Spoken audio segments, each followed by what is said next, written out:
नमस्कार, आप सभी के अपने चैनल जय गुरुदेव उत्तराखंड में एक बार फिर से बहुत बहुत स्वागत है। कामना करते हैं कि आप और आप सभी के परिजन स्वस्थ होंगे। इसी कामना के साथ बढ़ते हैं आज के अद्भुत क्रमांक की ओर।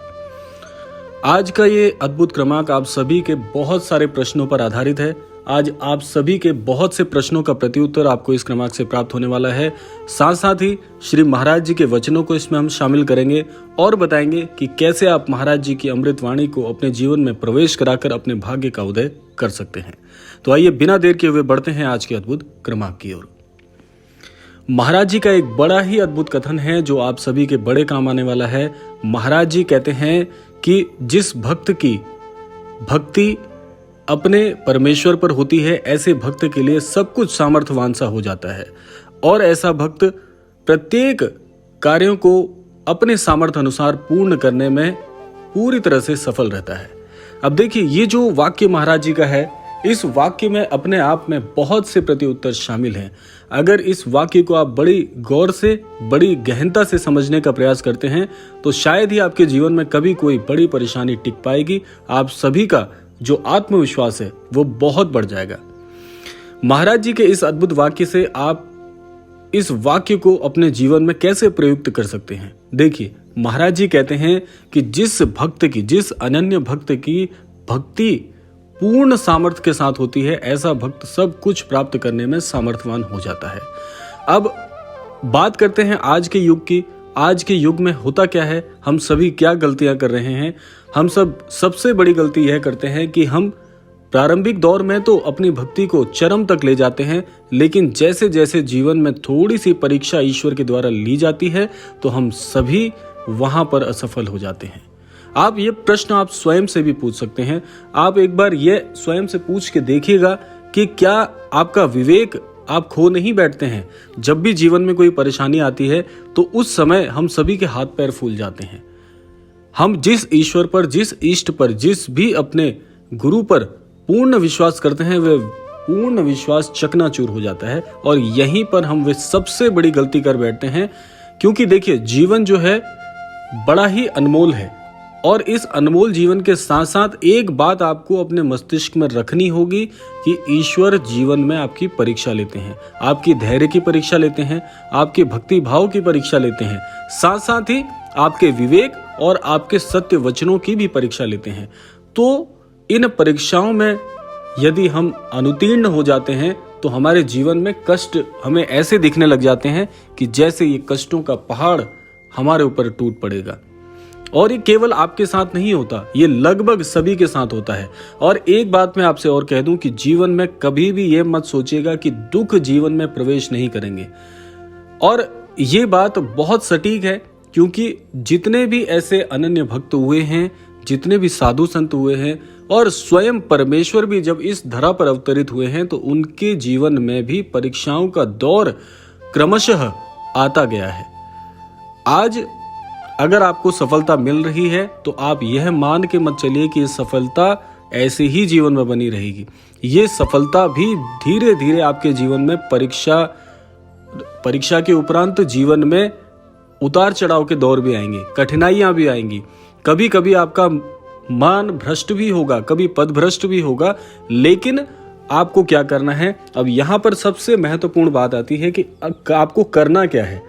जीवन में जब भी बुरा दौर आए उस समय आप ईश्वर की भक्ति और भी पूरी श्रद्धा पूर्ण होकर करिए, क्योंकि जब भी जीवन में कोई कष्ट आता है तो उस समय हमें ईश्वर को और भी ज्यादा आराधना प्रेषित करनी है और भी ज्यादा भक्ति भाव उनको प्रेषित करना है समर्पण के साथ।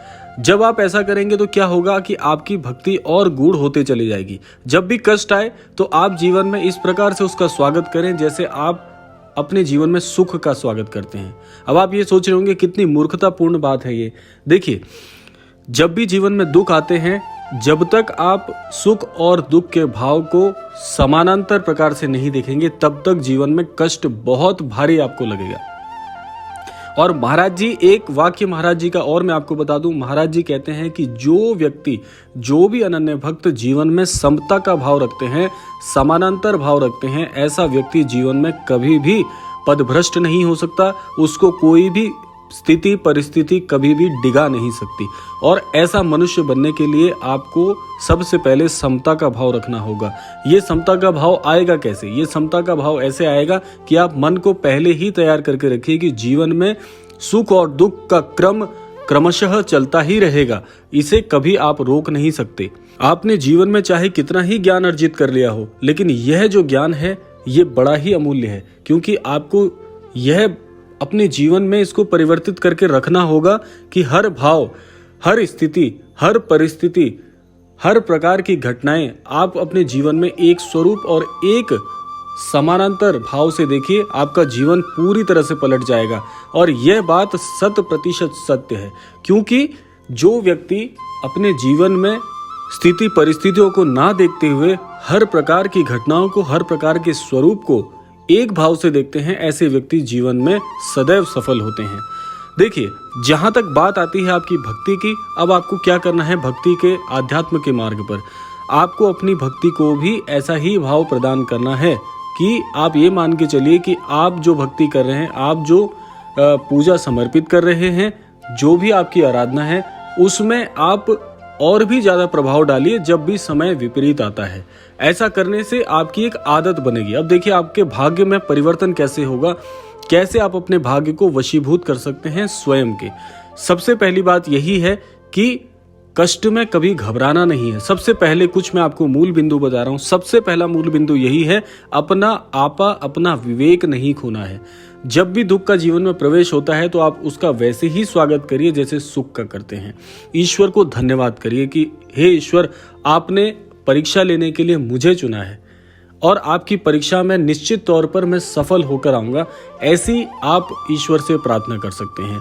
ऐसा करने से क्या होगा कि आपकी भक्ति को बल मिलेगा, और जब भक्ति को बल मिलेगा तो ईश्वर के प्रति समर्पण बढ़ेगा, और जब आपका समर्पण बढ़ेगा तो ईश्वर के साथ प्रत्यक्ष रूप से आपका लगाव हो जाएगा। और फिर आप देखेंगे धीरे धीरे ये आपकी आदत में शामिल हो जाएगा कि हर परिस्थिति, हर स्थिति, हर घटना, हर प्रकार के विपरीत प्रभावों से भी आप ऐसे ही निपट पाएंगे जैसे आप सुख के समय में रहते हैं।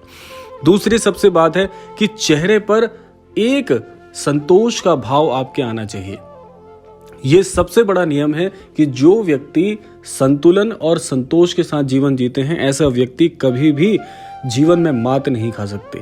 ऐसे व्यक्ति को हराना सबसे कठिन होता है, क्योंकि आज जो प्रतिस्पर्धा और प्रतिद्वंदिता का ये समय चल रहा है, इस समय में सबसे बड़ी बात यही है कि हम एक दूसरे को हराने के प्रयास में लगे हैं। हर किसी के साथ हमारा द्वंद्व है, चाहे मानसिक द्वंद्व हो या जीवन में परिश्रम का द्वंद्व हो। इस द्वंद्व को समाप्त करने के लिए संतोषित रहना बहुत जरूरी है।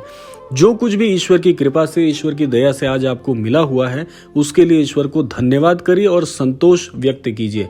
ऐसा करने से आप अपने जीवन में जो ये प्रतिस्पर्धा का भाव है, इससे परे हो जाएंगे। और जो व्यक्ति प्रतिस्पर्धा से अलग हो गया, ऐसा व्यक्ति अपने जीवन में एक सुनहरी मुस्कान लेके हर घटनाओं को, हर परिस्थितियों को झेल सकता है, वो भी बड़े प्रेम से और ईश्वर के सानिध्य से।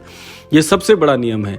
इसके साथ साथ आप और क्या कर सकते हैं, अपने जीवन में जितना भी हो सके समर्पित रहिए सभी के प्रति। बड़ों के प्रति समर्पित रहिए, कार्यक्षेत्र के प्रति समर्पित रहिए, गुरुओं के प्रति समर्पित रहिए, माता पिता के प्रति समर्पित रहिए, और सबसे बड़ी बात है, इस सृष्टि ने जो कुछ भी हमें दिया है उसके लिए समर्पित रहिए, क्योंकि मनुष्य जीवन मिलना ही अपने आप में बड़े भाग्य की बात है।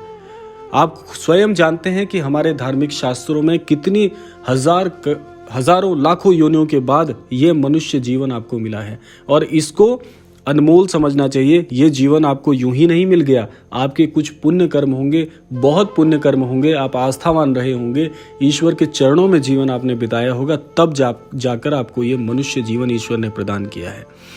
तो ये कुछ मूल बिंदु हैं जिनको आप अपने जीवन में रखकर भाग्य को अपने वशीभूत कर सकते हैं। कभी भी ऐसा नहीं होगा कि जीवन में कोई भी ऐसी दुर्घटनाएं आपकी हों जो आपके मन को विचलित कर दें। इसीलिए ईश्वर के प्रति समर्पित रहिए। ईश्वर वही आपको देंगे जो आपके जीवन में आपके लिए सबसे ज्यादा सर्वश्रेष्ठ होगा। तो इसीलिए आस्थावान बने रहिए, जीवन में मुस्कुराते रहिए, जीवन का आनंद लीजिए, ना कि इस जीवन को झेलिए। तो यह था आज का अद्भुत क्रमांक। आशा करते हैं आज के क्रमांक से आप अवश्य ही कुछ महत्वपूर्ण सीख पाए होंगे। इसी कामना के साथ विदा लेने का समय आ गया है, लेकिन विदा लेने से पूर्व समय है प्रार्थना का। तो आज के क्रमांक से मैं महाराज जी से यही प्रार्थना करना चाहूंगा कि हमारे सभी अन्य दर्शकों को सद्बुद्धि दे, सन्मति दे और सभी के जीवन में आस्था का प्रवाह यूं ही बनाए रखें। इसी कामना के साथ विदा लेते हैं, मिलते हैं अगले क्रमांक में। तब तक के लिए जय श्री राम, जय गुरुदेव, जय उत्तराखंड।